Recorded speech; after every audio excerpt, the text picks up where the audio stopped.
Lundi 20 janvier 2020, un plaisir de vous retrouver. Bonjour et bienvenue dans ce journal. Voici les titres.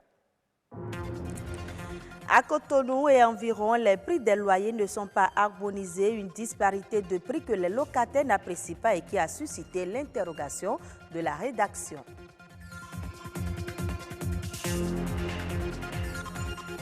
De nombreux Béninois sont fascinés par les motifs et les designs des tenues africaines, un intérêt qui inspire bon nombre de couturiers et créateurs de mode qui excellent désormais dans ce genre de tenue.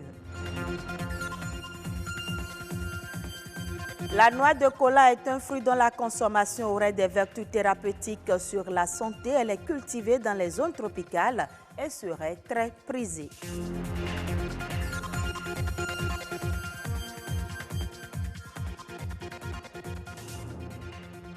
Merci de votre fidélité. Vous le savez, sans aucun doute, les prix des loyers au Bénin en général et à Cotonou en particulier ne sont pas harmonisés. Chaque propriétaire y va selon son désir. Conséquence, les prix divergent d'une maison à une autre. Pourquoi? Corinne Daraté, économiste, nous explique les intérêts qui entrent en ligne de compte pour la fixation des prix de location de chambres au Bénin. Le prix d'un logement diffère d'un quartier à un autre selon le type de quartier. Et si la maison est dans un quartier où il fait bon vivre, un quartier propre, comme la Haie Vive à Cotonou ici, le prix peut différer d'un logement qui est dans un autre quartier, comme par exemple Bégamé.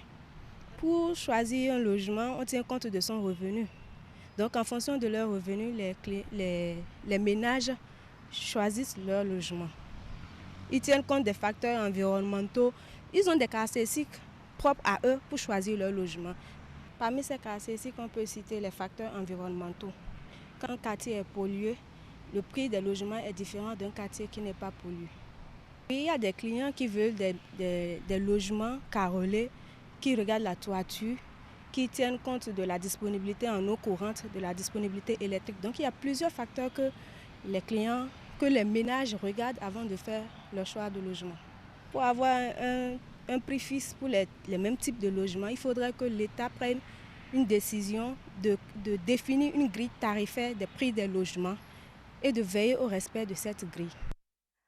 Je l'annonçais dans les titres, à Cotonou comme dans certaines localités du Bénin, bon nombre de Béninois optent de plus en plus pour la mode africaine avec des tenues au design et aux motifs ancrés dans la tradition. Même dans certains prêt-à-porter, les tenues en vente sont d'inspiration africaine. Stanislas Limpon est allé à la rencontre de quelques couturiers et Béninois. Reportage. Dans ce prêt-à-porter, domine la mode africaine. Son promoteur est styliste. Ce soir, Roland vient le voir pour retirer sa commande. Actuellement, vous allez constater la plupart des Béninois et les jours ouvrables sont souvent là avec les tenues locales. C'est ça le Béninois d'aujourd'hui. Aujourd'hui, la confection des tenues africaines rapporte de mieux en mieux aux professionnels du secteur. Pas de repos pour certains, comme c'est le cas ici. Je suis en train de faire le dessin de ce que je vais faire comme broderie. Si, sans ça, tu ne peux jamais faire la broderie. Ce brodeur manque de main-d'œuvre pour faire face à la clientèle qui ne cesse de croître. Je ne dors pas couramment parce que je n'aime pas que les clients viennent dire pourquoi est-ce que tu n'as pas fini ma tenue à temps. Actuellement, c'est ça qui passe. La tenue locale, ça passe. Parce qu'il y a un genre de tenue qu'on appelle good luck qui est venu du Nigeria et qui est porté souvent par le président nigérien. Donc, raison pour laquelle, actuellement au Bénin, la tenue good luck passe bien avec broderie et qui fait partie des tenues locales. Au niveau des grandes maisons de production, la demande a doublé, voire triplé ces dernières années. Ce patron d'une maison de mode située à Cotonou souhaite que ces offres répondent aux exigences du marché national et international. C'est pourquoi, ici, dans l'atelier de confection des tenues, ces employés font un travail à la chaîne. Ça fait bientôt 30 ans qu'on est en train de développer cette marque béninoise. J'ai commencé ce travail. Personne ne croyait qu'on pouvait porter du prêt-à-porter fabriqué avec du tissu africain. On pensait seulement au Yves Saint Laurent, Christian Dior, les grandes marques qui font du prêt-à-porter en ce moment-là. Je me suis dit, on peut insérer ce truc dans la mode vestimentaire pour pouvoir booster la mode africaine. Aujourd'hui, c'est un engouement terrible qui est autour. Vous voyez partout dans Cotonou maintenant, vous voyez beaucoup de prêt-à-porter qui fait du tissu africain, mais le marché est très vaste parce que non seulement nous parlons du Bénin, c'est de l'Afrique et du monde entier. Vous n'avez plus aujourd'hui du prêt-à-porter dans quel pays, je ne sais où aujourd'hui, où le tissu africain n'apparaît pas. L'Afrique centrale, le Cameroun, le Congo, le Gabon, tout ce monde vient au Bénin s'approvisionner en vêtements.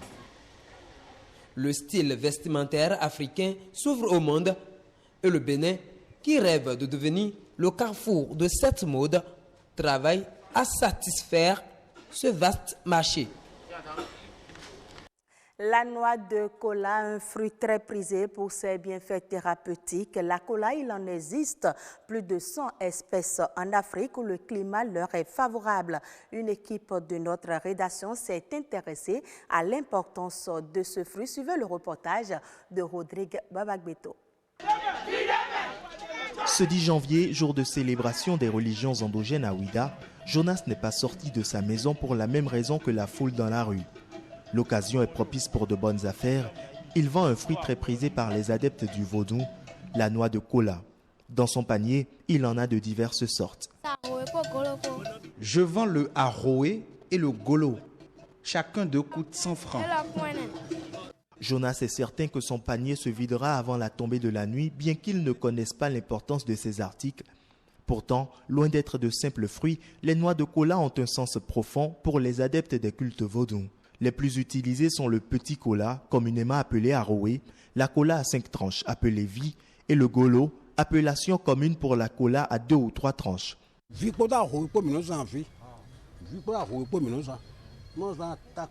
Nous utilisons ici le vie et le aroé lorsqu'on invoque le fétiche et qu'on veut avoir des réponses favorables.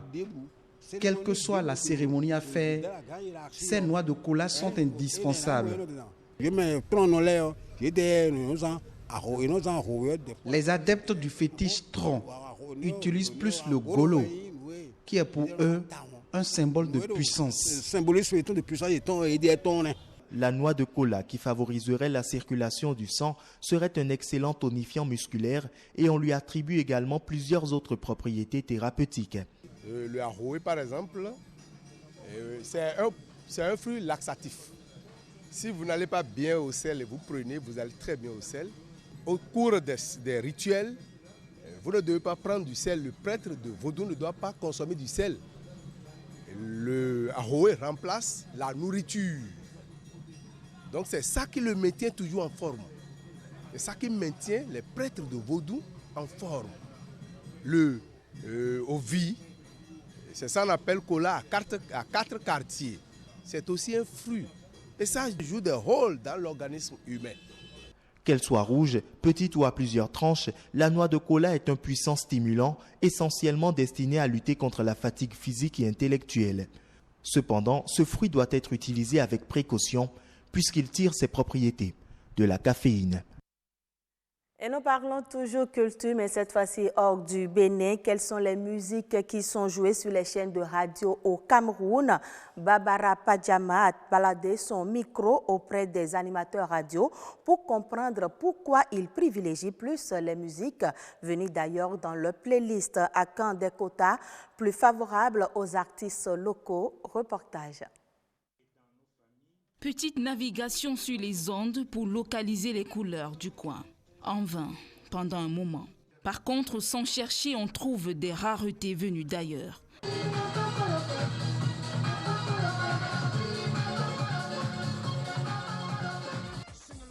John Scatman, américain, fait danser la radio locale. Le choix des musiques distillées n'est pas toujours calculé pour les seigneurs de la bonne humeur. Je commence toujours par un morceau qui est un vieux tube. Et après, je passe par d'autres titres, mais je reviens toujours au Cameroun. Privilégier les rythmes nationaux. Un idéal qui sanctionne les sensibilités qui s'exportent à grande fréquence. Ce n'est pas toujours évident pour ces animateurs-là de mettre uniquement des musiques camerounaises. Ils préfèrent souvent mettre l'accent sur des musiques qui marchent. Lady Pons, and this is a new song that she just released to her fans out there. The title is Loyauté. Le répertoire du terroir est joué à seulement 20% sur toutes les plages radiophoniques. Donc la musique de chez nous, certaines radios ne les jouent pas beaucoup. Des anciens slow. Mais Dis-le de bien se baser aussi beaucoup plus sur des musiques camerounaises que d'être sur les trucs françaises. En matière d'audimat, nous sommes à 90% de diffusion de musique étrangère sur le sol camerounais, ce qui n'est absolument pas normal. La réglementation penche pour 80% de sonorités made in Cameroun et 20% de musique internationale. Le CSA, qui est le Conseil supérieur de l'audiovisuel, qui est dans l'instance qui est chargée de monitorer tout cela, de superviser et de faire remonter un certain nombre d'informations vers qui de droit. Est-ce que les quotas sont effectivement respectés? Sinon, pour quelles raisons? Et les sanctions peuvent être le retrait de l'agrément, par exemple. Dans les coulisses, il est dit qu'il revient au ministère de la Communication et à celui des Postes et Télécommunications d'arbitrer cette répartition des quotas pour faire le plein de projecteurs sur les artistes nationaux. Au Sénégal, les exportations de biens ont chuté de 25,3% à fin novembre 2019.